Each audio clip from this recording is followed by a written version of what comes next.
what's going on, y'all? T-Bob here. And Jake as well. And you're about to watch a little OTB LSU. We're going to give you all the latest, greatest between LSU football, baseball, women's basketball, softball, and everything in between. Bottom line, if you want to talk Tigers, keep it locked, subscribe, like it. Hello, somebody. What's up, T-Bob? What's up, man? What's up, Fave? How we Fave? doing, bro? How's this Friday find you? What you got going on in the 504 today? Man, it's all good, man. We got to go do our recording at WWL TV here, dropping a little Marlon off at school. Hell yeah. Man, we, just starting this Friday, baby. We got them Sissy Blues coming to town tomorrow. And I would say this year, Fave, that Sissy Blue actually might be accurate because I do not think this is a good UCLA team. We'll get to UCLA, but this is, like I said, I dropped the ball. We're supposed to do this segment every week, every football season, because we rely on you to give us the D-line breakdown, and we haven't. And so this is our first time. So I want to ask you, through 3 weeks of this season now, what is your opinion out of, like, how would you grade, what's your opinion out of what you're seeing out of the D-line thus far? I mean, fellas, you would want to see Big Tank Guillory stay healthy. Yeah. Kid really made a 180 right. Was that anchor in the middle of that D-line, which we needed. But to be honest with you guys, I didn't have high expectations. I did know that these guys were going to be coached a little better, just given the fact that, Coach Bo Davis is back, Coach People, these guys know what they're doing. But you got personnel issues. You don't know if you got to play some young guys too early. This is an are that we hadn't had a chance to really blossom in over the last few years. But I think overall they've made an improvement from last season for sure. So that's what I was going to ask. Like, I know that the results haven't necessarily been the best as of yet, but when I watch, especially the interior, I think the edge is pretty good. But, Swinson went off last game.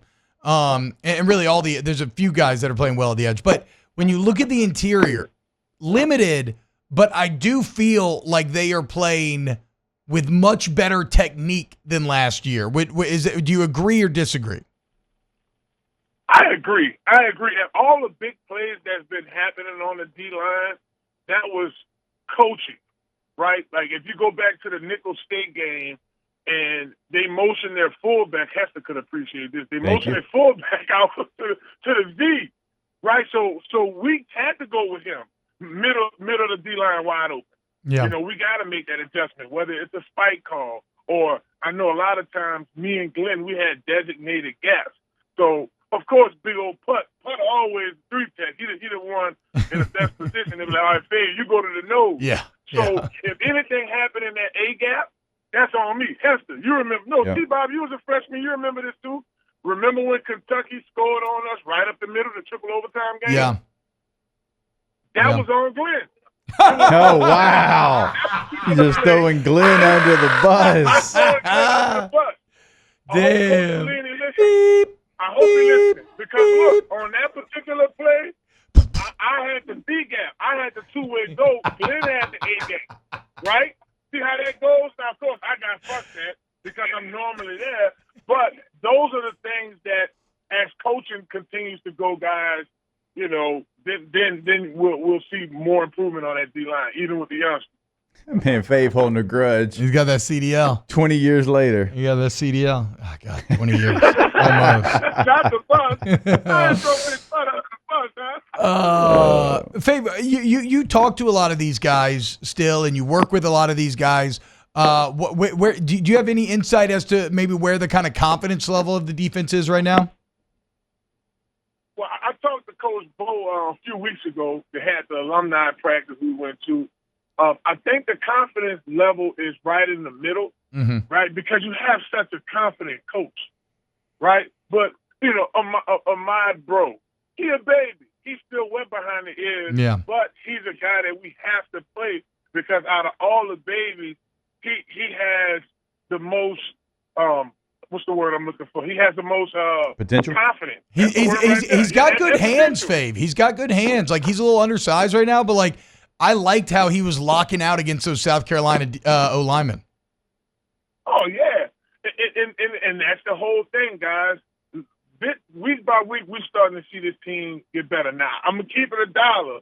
We all on defense and O-line look soft as heck that first half of the game. Yeah. So, I'm pretty sure that was something that was addressed in the practice.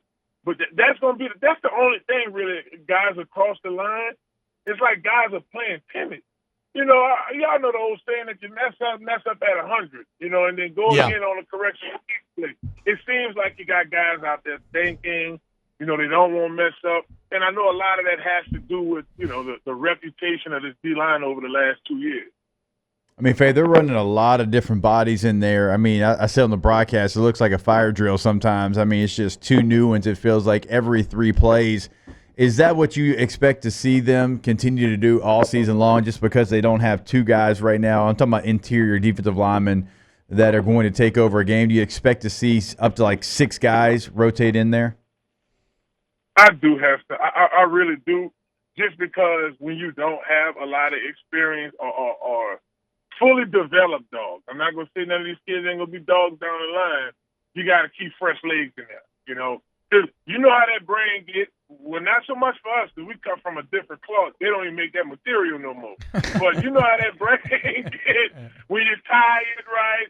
Oh, you start taking this play off. You might see when it gets to that, you already don't have great technique up front. You already don't have guys that's developed up front. So if they get tired, we're really going to get ran over. So, I think just for the D-line in particular, for the next 2 weeks, let's get these guys they're a little wet behind the ears. Let's get a little cloth, take a little wetness from behind the ears, make these corrections the next 2 weeks. Take your bye week and old lane coming to town. So, we want to have those guys prepared as much as we can by then. Yeah, I mean, that's going to be a massive test. But you have 3 weeks. You got this game. You got USA. You got a bye week to try to get ready for that. Let's flip it to the other side of the ball. We're talking to Big Fave at Big Fave 504, a true Renaissance man of entertainment, music, sports, everything, television. Fave, when you look at the LSU offensive line, they remain elite pass blockers, but in the run game, my biggest issue thus far is at the point of attack. It's kind of like we were talking about the NFL right now and how the Saints are making so much hay going back to bigger personnel groupings, running the ball. And it's because you've had an entire generation of defenders that have grown up defending the pass. Well, in the same way, I feel like you have a generation of O-linemen that have grown up pass blocking and haven't really, fired off their entire lives in the way that we used to in the past. What's your evaluation of that LSU offensive line and how they've done so far? Well, I'm going to keep it 100. The first, that USC game, even in that Nickel State game, I felt like they were soft as cotton. Mm-hmm. They really was. And my thought process was, boy, Jaden Daniels did a really good job at hiding these guys with his mobile ability. Yeah. Because Will Campbell, Emory Jones, them boys are excellent pass pro blockers. Yeah. That's, like you said, to the nature of what T-Bob said. We've been in this shotgun finessing people the past 2 years, so we had the best finesser the world could ask for in Jaden Daniels. So now you have more of a pro-style quarterback in Nuss. Nuss is more of those guys who sit in the pocket, let his routes develop. He does a good job at rolling out, especially to his left and throwing a nice dart with the right hand. I noticed that a few spring games ago about him. And those guys, and we're asked to run. And then here's another thing. I love Josh Williams. I really do. I think he's a great kid, but he's not RB1. Mm. And I think if we get to that Hester time, right, we had Hester getting in there, getting reps. But Hester didn't take every rep. You understand? We had Charles Scott getting in there. We had Keelan Williams getting in the rotation.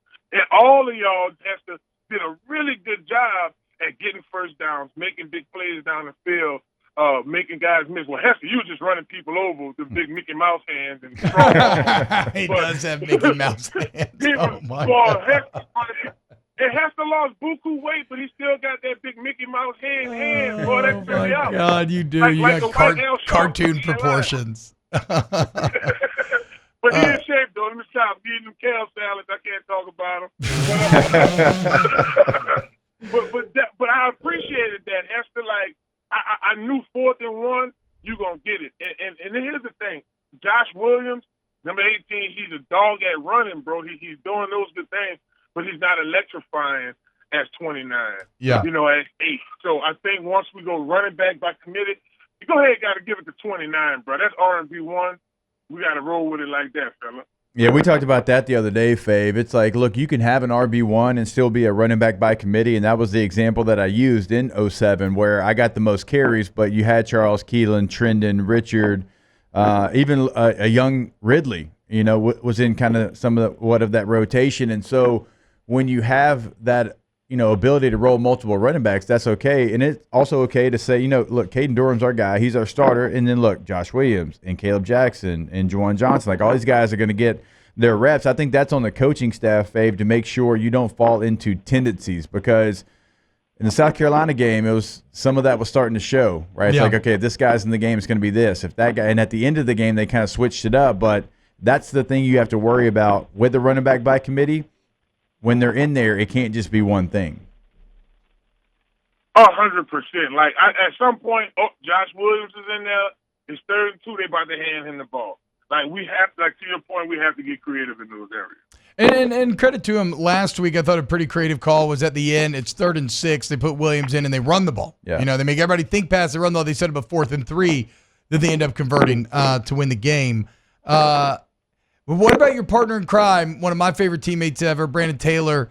What's his opinions? Because, look, that was one of the great LSU safeties. And right now, while I'm impressed with the fact there's been no real coverage busts, you've lost one-on-one battles. That is what it is. But there haven't been, flat-out busts too many of the time. What is BT saying about the safety play specifically? He likes it. Guys, let's be honest. All of us kind of went into the last 2 seasons like, man, these are some young guys, Ashley Stamps and all. But I've been listening to BT even last year. He's like, man, the second, like in the Alabama game, I thought that secondary held their ground. He likes to play those guys.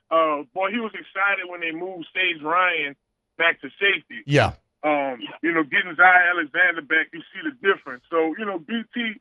He's been really, he's going to be candid in what he says. But, boy, his biggest thing out of everything else, how soft we were playing, that was getting him mad, brother. Popeye arm starting to, the little LSU shirt started to stretch on the arm part and all that. He was just getting mad, hitting the table, about to break stuff at the Krishada. But he does appreciate, to be real, okay, you look at Harold Perkins, the Weeks brothers. That secondary, we know they coach well, right? C. Raymond the best to do it, but it's like they're confident. Like that one play Ashton Stamps made in the USC game, that was a touchdown. Yeah. The kid finished. Yeah. He finished, man. Yeah. I seen him make plays like that with Robbie Green and them going against Justin Jefferson. So I knew that eventually he was going to come around and be fine. You get Zion Alexander back. So, the secondary, man, BT, he almost have no complaints because there's no major big plays being put on the secondary. They've been holding it down. To me, it's just the run fits from the safeties have been the biggest weakness right now, and it's tough for them sometimes because with kind of some of the D-line struggles, it's like the linebackers are sometimes having to fight against an O-line that's getting pretty good releases on them, and it's somewhat the same for the safeties as well. Fave, what happens tomorrow? Tomorrow we win handsomely. I do think if we don't go out there, if they score 20 points, we got a problem. We have a serious problem. I'm just being real. They don't need. I agree. We got a problem. But I think we go out there and handle business. That team that went out there second half South Carolina, we put up a 50 burger. Everybody do their little thing on their parlays, rolling with LSU, you'll be all right. But again, if we get caught in our head and we start having remnants of a little bit of South Carolina game, I know first half of Nickel State, there'll be a problem, man. So it's an early kickoff, and Sissy Blues should be shining great in that beautiful Baton Rouge weather. I look forward to seeing their their uni's dope, y'all. Sidebar, UCLA got a uni. Wow, Jake, what incredible takes. Those guys, they're just the best. I think so. And if you think so, again, hit the like button, subscribe, ring the bell so you get notifications when we post every single day here on OTB LSU.